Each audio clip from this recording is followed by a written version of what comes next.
Happy Monday from the FCA Omaha office here in Omaha. Wait, is this on? Let me check something. Yeah. I think it's working. Okay. Hey, wanted to talk to you guys today about stress and anxiety. It's going to be a theme for this week. And what came to my mind was a few biblical characters who probably dealt with anxiety and just the common theme that I saw. First person is Moses. Moses was challenged by God to an impossible task. He was anxious, didn't want to do it, send somebody else. Who am I? And God said, but I will be with you, Exodus 3:12. Joshua was another one. Leadership was going to transfer from Moses to Joshua, and probably maybe some anxiety there, an impossible task. And God says again, Joshua 1:5, I will be with you. I will not leave you or forsake you.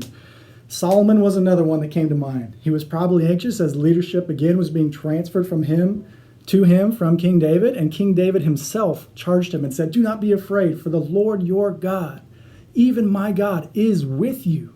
He will not leave you or forsake you. You know, often in my life, anxiety comes when I imagine scenarios in my mind about hard things. And in that scenario, God is absent. He is not with me. It's basically an atheistic world where I'm dealing with all these challenges in my own limited resources. And that is scary because this world is hard. Romans 8 says, as believers, we groan as we survey the landscape of this world and what we have to deal with. And on our own, it's anxiety producing. But there's hope. Jesus said in John 16:33, in this world, you will have trouble. But take heart, I have overcome the world. And that theme of God being with us continues in the New Testament. Jesus said in Matthew 28 in the Great Commission, behold, I am with you always to the end of the age. And it continues in Hebrews 13:5. God says, I will never leave you or forsake you. And so now we're invited as God's people to enter into to his presence, to the throne of grace, to find help in our time of need, to cast our anxieties on him, for he cares for us and his shoulders are sufficient. He is sufficient for everything.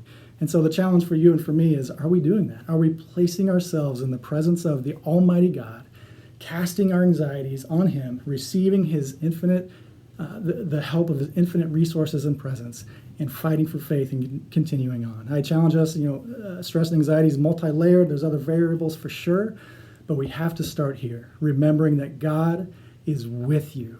He will not leave you or forsake you. Have a great week.